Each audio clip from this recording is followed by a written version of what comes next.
یہاں یہ بات نہایت اہم ہے کہ G7 اجلاس ادھورا چھوڑ کر آنے والے ڈونلڈ ٹرمپ نے گزشتہ رات جس قومی سلامتی کمیٹی سے ملاقات کی ہے، مشاورت کی ہے، اس میں United States director for national intelligence Tulsi Gabbard موجود ہی نہیں تھی۔ تازہ ترین اطلاعات کے مطابق ایران کی جوہری اور عسکری تنصیبات پر حملوں کے بعد اسرائیل نے آج تہران میں کم از کم 40 اہداف کو نشانہ بنایا ہے۔ گزشتہ روز امریکی صدر ڈونلڈ ٹرمپ کی جانب سے ایرانی سپریم لیڈر کو قتل کرنے کی دھمکی کے بعد آج ایرانی سپریم لیڈر آیت اللہ خامنئی نے بھی اپنے پہلے خطاب میں کہا ہے کہ ایران کبھی بھی کسی بھی صورت میں سرنڈر نہیں کرے گا، اور اگر کسی کو بات کرنی ہے تو وہ ایران آئے، میں تو وہاں نہیں جا سکتا۔ سرکاری ٹیلی ویژن پر قوم سے خطاب میں آیت اللہ خامنئی کا یہ کہنا ہے کہ امن یا جنگ ایران پر مسلط نہیں کی جا سکتی۔ دانشمند لوگ جو ایرانی قوم اور اس کی تاریخ کو جانتے ہیں وہ اس قوم سے دھمکی آمیز زبان میں کبھی بات نہیں کریں گے، کیونکہ ایرانی قوم ہتھیار نہیں ڈالے گی۔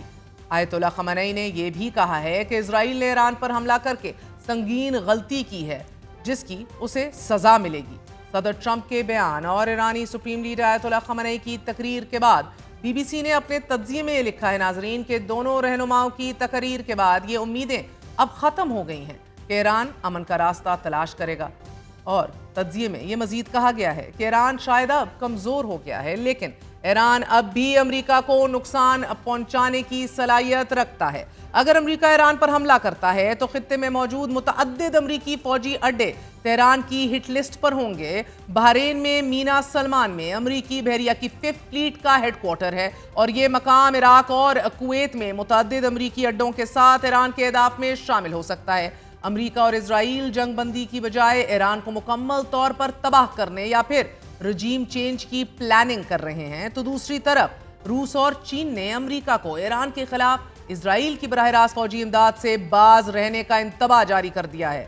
روس کے نائب وزیر خارجہ سرگی ریابکوف کا یہ کہنا ہے کہ اسرائیل کو امریکہ کی براہ راست فوجی مدد مشرق وسطیٰ کی صورتحال کو شدید عدم استحکام کا شکار بنا سکتی ہے۔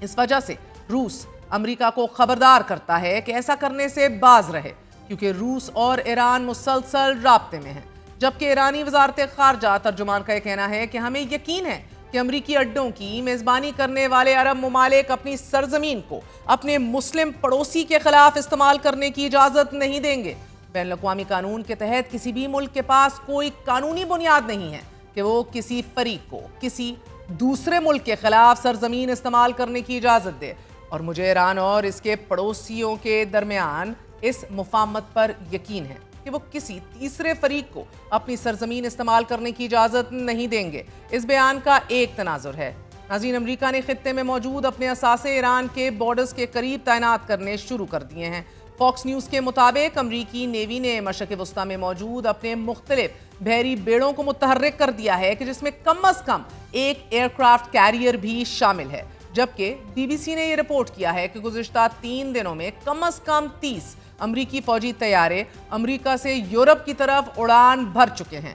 اس نیول اور ایئر فورس موومنٹ کے بعد خدشہ ظاہر کیا جا رہا ہے کہ امریکہ ایران کے زیر زمین جوہری ہتھیاروں اور انڈر گراؤنڈ ٹنلز کو نشانہ بنانے کے لیے مدر آف آل بامز یعنی کہ GBU-43B یا پھر تقریباً 14,000 کلوگرام وزنی GBU-57 کو استعمال کر سکتا ہے۔ واشنگٹن پوسٹ نے آج ہی اسی بم سے متعلق اپنے تجزیے میں لکھا ہے کہ ایران اسرائیل کا مقابلہ کرتے ہوئے سخت موقف بھی اپنائے ہوئے ہے۔ ایسے میں امریکہ بھی اب اس تنازع میں کود چکا ہے، اور امریکہ کا پورا فوکس یہ ہے کہ ایران کی زیر زمین نیوکلیئر سائٹس کو نشانہ بنایا جائے کہ جنہیں کنونشنل ویپن سے نشانہ نہیں بنایا جا سکتا، اور اس ہدف کو حاصل کرنے کے لیے 3,000 پاؤنڈ یعنی کہ تقریباً 14,000 کلوگرام وزنی بنکر بسٹر بم ہی کارآمد ثابت ہو سکتے ہیں۔ امریکی ایئر فورس کے مطابق B-2 بومر سے گرایا جانے والا یہ بم 200 فٹ کی گہرائی تک ہدف کو نشانہ بنا سکتا ہے۔